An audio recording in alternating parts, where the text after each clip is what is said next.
un nombre susurrado en voz baja. Nació un misterio. ¿Contacto extraterrestre o una gran ilusión, muy complicada? El debate sigue muy vivo. Ya han pasado décadas, pero sigue sin haber respuestas claras. Solo quedan preguntas más hondas y que preocupan más. El misterio continúa. Su importancia resuena con fuerza en el complicado mundo de los ovnis. Un caso de verdad diferente a los demás. Con tantos detalles, tan enredado, tan complicado. Atrapó a miles de personas. Confundió mucho a científicos serios. Un auténtico rompecabezas del espacio. Ahora empezamos a explorar sus profundidades. La primera puerta se abre con un crujido. ¿Qué habrá detrás? España. El escenario elegido. Un lugar inesperado. Transcurría la mitad del siglo XX. Un lugar muy poco probable y silencioso para mensajes de estrellas lejanas. Pero justo ahí ocurrió, o eso cuenta esta extraña historia. El mundo observaba, callado y con intriga. La extraña leyenda echó raíces, creciendo en tierra oscura, alimentada por susurros. Esto es solo la primera parte, el mero comienzo, el verdadero principio, cómo se hizo el primer contacto, o cómo pareció que fue de verdad. Ahora nos metemos en sombras profundas, en cartas amarillas y viejas, en recuerdos que se borran y no se olvidan. El viaje de humo empieza esta noche. Preparaos, la verdad está ahí fuera. Imaginaos cómo era España en aquel entonces. Llegaron los años 60. Una época muy diferente, muy seria. Bajo la mano firme del general Franco. El país estaba aislado, esa era la política. La información estaba muy controlada. Una sociedad bastante cerrada. Pero la gente quería más. Querían conectar, saber de lo desconocido. Oír susurros de otros mundos. Fuera de España, el mundo no paraba. El Sputnik volaba muy alto. Los astronautas caminaban por el espacio. Los ovnis salían en los periódicos de todo el mundo. Pero España seguía siendo diferente. Reservada, muy tradicional, callada. Un contraste muy grande, casi en silencio, con el cambio tan rápido que había en el mundo. Un país aguantando la respiración, esperando algo. Este era el escenario especial donde ocurrió el increíble caso Humo. Un buen sitio, quizás, para que los secretos oscuros crecieran poco a poco. Para que susurros extraños se extendieran bajito, con voces calladas, casi con respeto. Lejos de los oídos de los que mandaban, un escenario perfecto, en sombras, esperando, donde lo imposible podía pasar y la realidad podía cambiar. Imaginaos, si podéis, el impacto en un lugar tan cerrado. Noticias de vida extraterrestre inteligente. No solo luces que se veían un momento en el cielo, sino mensajes con muchos detalles, muy importantes, textos de ciencia complicados, difíciles de entender. Era algo increíble de verdad. Era totalmente, completamente alucinante. Una chispa en la oscuridad más profunda. Una grieta en el muro del silencio. Corría el año 1966. El correo llegaba como siempre, día sí y día también. Pero algunos sobres llamaban mucho la atención. Sellos raros, se podría pensar. O un remite raro, que no se sabía de dónde era. Ninguno en este caso. Solo un símbolo extraño y fascinante. Una señal como nunca se había visto antes. Una marca de origen desconocido. El misterio había llegado. Fernando Sesma Manzano. Ahora aparece una figura clave, central. Escritor, aficionado al esoterismo y muy conocido. Él recibió algunas de las primeras cartas. La gente más cercana a él estaba muy intrigada. Fueron de los primerísimos en leer estas palabras tan sorprendentes que, supuestamente, venían de un lugar muy lejano. Un mundo que los humanos no podían ni imaginar. O eso decían, claro, las cartas en sí. Escritas a máquina, siempre con mucho cuidado. En tipos de papel especiales, elegidos a propósito, con un símbolo único y curioso. El ahora famoso símbolo de humo. Parecido al planeta Júpiter, pero con 3 líneas bien claras que lo cruzaban. Se reconocía al momento, y daba un poco de cosa. Para siempre sería famoso y muy discutido. ¿Una marca de otra estrella?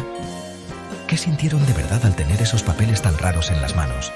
Una mezcla muy fuerte de emociones. Sorpresa, seguro. No se lo podían creer, y quizás hasta miedo. Y una curiosidad enorme que quemaba por dentro. ¿Quiénes eran estos humitas? ¿Qué querían de nosotros en realidad? Las preguntas empezaron a ser más y más, pero las respuestas seguían muy lejos. Fernando Sesma, presidente de una sociedad pequeña. Sociedad de Amigos del Espacio. Amigos del Espacio, así se traduce. Un grupo curioso, de mente abierta. Abiertos a lo extraño, a lo que no tiene explicación. ¿Listos para creer tan rápido? ¿O simplemente dispuestos a escuchar? A voces que otros ignoraban. Sus mentes estaban abiertas. No estaba del todo solo. Otros también recibieron estas cartas. Ingenieros, intelectuales respetados, científicos, escritores que habían publicado libros. Un grupo variado y curioso. ¿Por qué ellos, elegidos especialmente? ¿Había algún patrón oculto? ¿Un propósito planeado, un gran plan? ¿O fue solo pura casualidad? El por qué sigue sin estar claro. Lógicamente, cada uno reaccionó a su manera. Sesma estaba completamente fascinado. Compartió el increíble contenido con su pequeño grupo de confianza. Otros fueron mucho más prudentes. Algunos seguían sin creérselo del todo. Pero las cartas extrañas seguían llegando. Su influencia, que era muy clara, crecía poco a poco, como una onda en el agua quieta, creciendo siempre hacia afuera. Este primer círculo de elegidos guardaban un secreto muy importante, una posible bomba llegada del espacio. Durante un corto tiempo fue solo suyo, antes de que el resto del mundo se enterara, antes de que empezaran las discusiones interminables. Un conocimiento tranquilo, casi sagrado, que compartían, de algo verdaderamente enorme, algo que podría cambiarlo todo, o nada en absoluto. Las cartas hablaban claramente de un planeta lejano llamado Ummo, orbitando una estrella, a la que llamaban Yumma. Muy lejos, al otro lado del vasto océano cósmico, su propio mundo lo llamaban Wi-Am. Su gente, los Ummitas. Era una introducción detallada, sorprendente, a una civilización alienígena desconocida.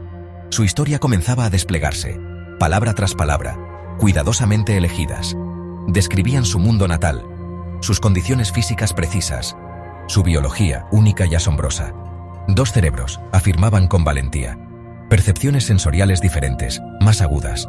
Su vida prolongada, su sociedad. Todo meticulosamente, con precisión, detallado. En una prosa compleja, a menudo densa. Un universo en forma escrita, que desafiaba la comprensión humana, ciencia y filosofía profunda, entretejidas en estos textos, conceptos avanzados compartidos con valentía, su comprensión del universo, sus estructuras sociales complejas, sus sofisticados marcos éticos, retando el pensamiento humano establecido, empujando los límites científicos conocidos. ¿Eran verdades o invenciones? La pregunta quedaba flotando, pesadamente. Aparecían palabras nuevas y extrañas. Oemi, para referirse a un ser humano. DEE para una distancia estándar de 1 año luz. Todo un léxico alienígena nuevo, acompañado de diagramas intrincados, dibujos técnicos, bocetos curiosos, que añadían un aire de autenticidad, o tal vez a la profundidad del engaño. Cada detalle, una pieza de rompecabezas, encajando en qué imagen. Más allá del primer y fuerte impacto, ¿qué hicieron entonces estos destinatarios?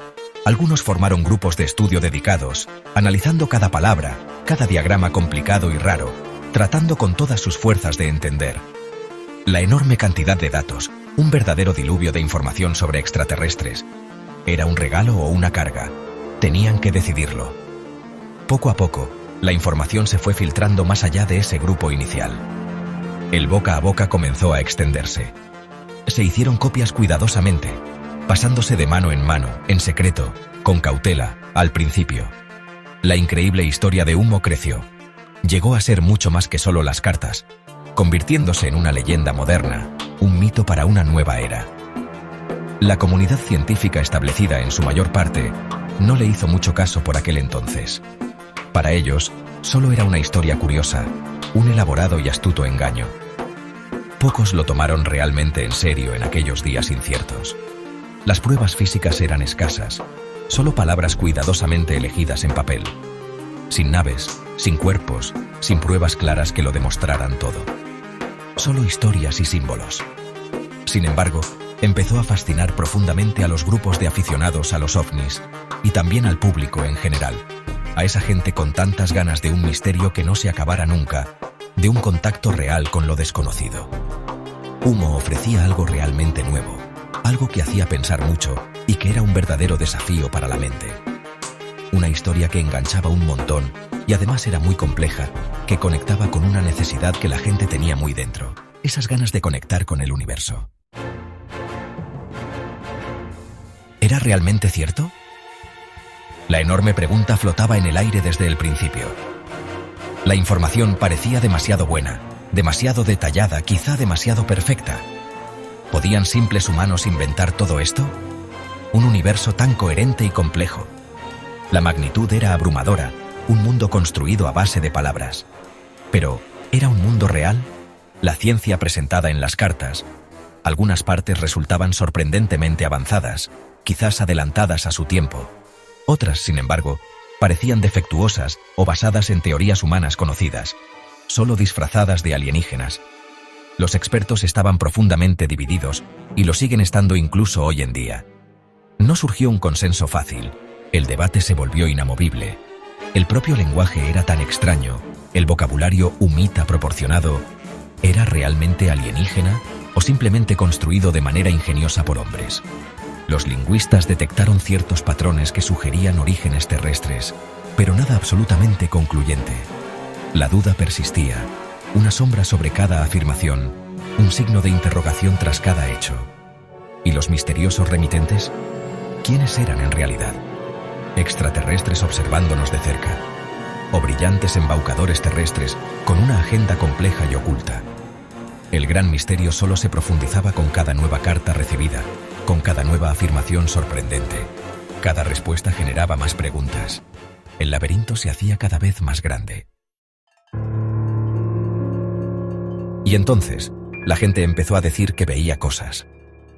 Un momento súper importante.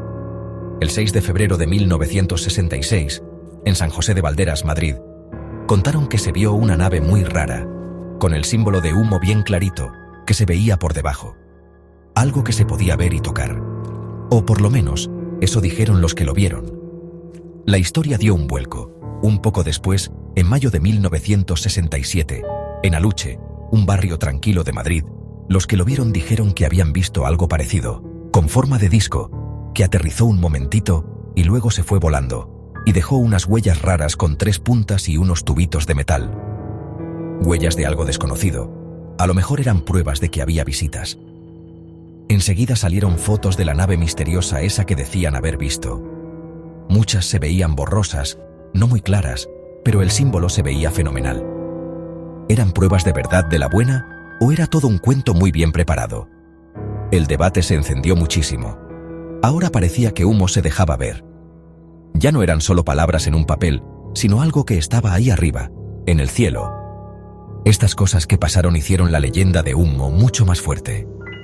Para muchos que creían en esto con todas sus fuerzas, esta fue la prueba definitiva. Los hummitas estaban aquí de verdad, no solo escribiendo cartas raras, sino volando sus naves modernísimas, ala, por los cielos de España. El mito pareció hacerse real. El contacto parecía mucho más de verdad. La fase inicial, la que lo empezó todo, preparó con mucho cuidado el camino para décadas de un misterio muy grande. El caso Humo, que era muy complicado, fue cambiando, pero esos primeros pasos, que se dieron como con un poco de duda, fueron súper importantes. Sirvieron de base para todo lo que vino después. La suerte estaba echada. La historia había comenzado. Lo que pasó tuvo mucha influencia, eso está claro, tanto en cómo se investigaron los ovnis en serio por todo el mundo, como en la cultura popular y en lo que pensaba la gente. Hizo que las historias de contactos tuvieran que ser mucho mejores. Se pedía que tuvieran más chicha, que estuvieran mejor pensadas, que fueran más a fondo. O al menos, eso parecía entonces. Se marcó un antes y un después para las historias de extraterrestres. ¿Era un timo o era de verdad? La gran pregunta, la que nunca se va. Hoy, aquí y ahora, décadas después, seguimos haciéndonos la misma pregunta. ¿Fue un gran experimento social? ¿O un lío psicológico muy complicado? ¿O de verdad hablaron con seres de otras estrellas así, directamente? Cada teoría que parece creíble tiene gente que la apoya, gente que no, y gente que se la cree a tope. Las posturas siguen estando muy claras. El misterio de Humo sigue vivo, Y es una prueba enorme de lo misterioso que es todo, de las ganas que tenemos los humanos de llegar a las estrellas y de querer saberlo todo, todito todo. Para nosotros, este viaje solo acaba de empezar. Seguro que las sombras todavía esconden más secretos. Y seguiremos buscando la verdad con ganas, por muy difícil que sea de encontrar, por muy lejos que parezca estar.